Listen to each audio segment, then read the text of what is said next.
హరి ఓం.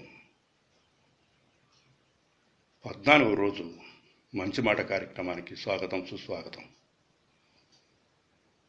నిన్న మనం కొన్ని తెలుసుకున్నాం. నీలో జరిగే క్రియ అంతా కూడా భగవంతుడు అనేవాడు ఎక్కడో లేడు, నీలో ఉండి అన్ని తయారు చేస్తూ అన్ని కూడా ఏ విధంగా చేస్తున్నాడు అని ఆలోచన చేశాం కదా. నీ స్వస్వరూపం తెలిసినప్పుడే నీకు అజ్ఞానం పోతుంది. అజ్ఞానం ఎప్పుడు పోయిందో నీకు జ్ఞానం వస్తుంది. దీనికోసం తపన పడాలి. ఒక నెల రోజులు మనం తలుపు తాళం వేసేసి బయటికి వెళ్ళిపోయాం, తలుపు తీసాం, స్విచ్ వేసాం. లైట్ ఎంతసేపు వెలుగుతుంది? 10 రోజుల తర్వాత వెలుగుతుందా? లేదు. వేసిన వెంటనే ఒక్క క్షణంలోనే వెలుగుతుంది. ఏమైందప్పుడు? ఉన్న చీకటి వెలుగు వచ్చింది, దాన్ని తరివేసింది. నీలో జ్ఞానం కావాల్సినంత ఉంది, దాన్ని వెలికి తీసేవాడు కావాలి. గుకారచ్చ అంధకారచ్చ రుకారచ్చ నివర్తక. గు అంటే చీకటి, రు అంటే పోగొట్టేవాడు ఎవరున్నారో మహానుభావుడైనటువంటి సద్గురుని పట్టుకోవాలి. ఆయన తీసేస్తాడు మొత్తం. నీలో అజ్ఞానం ఎంతో టైం ఒక క్షణంలో వెళ్ళిపోతుంది. కానీ నువ్వు మనసు కేంద్రీకరించాలి. అక్కడ మనసు ఎప్పుడైతే పెట్టావో నీకు ఆలోచనలు మారిపోతాయి.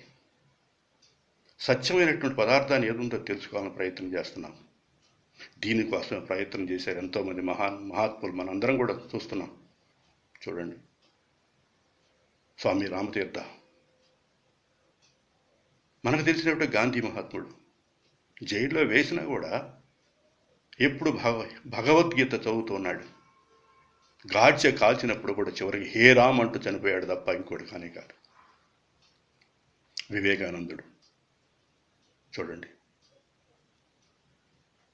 మన సంస్కృతిని మనం విదేశాల్లో పెట్టి ఎంత ప్రభావితం చేశారు. మీరు అనుకుంటున్నారే ఎక్కడో అమెరికాలోనో, రష్యాలోనో, ఆస్ట్రేలియాలో పుట్టితే బాగుండని. కానీ ఈ పుణ్య ప్రదేశం ఇది. ఈ భారతదేశంలో పుట్టితే మనం చేసుకున్న పుణ్యం. సంత పురుషులు ఎంతోమంది ఇక్కడ ఉన్నారు. నేను అమెరికా, సింగపూర్, హాంకాంగ్, చైనా ఇట్లా అన్ని ప్రాంతాలు తిరిగి వచ్చాను. కానీ ఎక్కడా కూడా ఆధ్యాత్మిక చింతన లేదు. 5 రోజులు పని చేయటం, 2 రోజులు ఎంజాయ్మెంట్ చేయటం. సత్యమైన పదార్థాలు చెప్పేవాళ్ళు లేరు అక్కడ. మరి ఇక్కడ పుట్టడం మనం చేసుకున్న పుణ్యం కదా. విశ్వవిఖ్యాతి కాల్చినటువంటి అలెగ్జాండర్ కూడా ప్రపంచాన్ని మొత్తం కూడా జయించి చిట్ట చివరికి మన భారతదేశం వచ్చాడు. ఇక్కడ ఒక తపస్సు చేసుకున్నటువంటి ఒక ఋషి ఉంచోళ్ళు తపస్సు చేస్తూ ఉంటే ఆయన దగ్గరకు వచ్చేసి, నీకేం కావాలి? నేను విశ్వవిఖ్యాతి చెందినటువంటి అలెగ్జాండర్ని, ప్రపంచం మొత్తం నా చేతుల్లో ఉంది, నీకేం కావాలని అడిగినప్పుడు ఆయన చెప్పింది ఒకటే, సూర్యుడికి అడ్డంగా నుంచున్నావు, నువ్వు పక్కకి వెళ్ళిపో. సూర్యరశ్మి నా మీద పట్టలేదు. నువ్వు నాకు ఇవ్వాల్సిందంటే ఏమీ లేదు.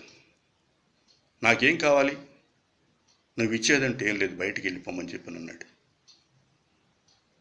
ఆ వెంటనే ఆయనకి ఆలోచన కలిగి, నేను ఒక నిదర్శనం కావాలి, ఇది విశ్వవిఖ్యాతి కాంచినటువంటి అలెగ్జాండర్ని వచ్చేటప్పుడు ఏం తీసుకురాలేదు, వెళ్ళేటప్పుడు ఏం తీసుకెళ్ళలేదు, ఎన్ని సంపాదించినా వాడు ఇదంతా వాడు ఒట్టి చేతులతోనే వచ్చాను కాబట్టి అందరికీ ఒక సందేశం ఇవ్వాలని ఒక చెక్కపెట్టిలో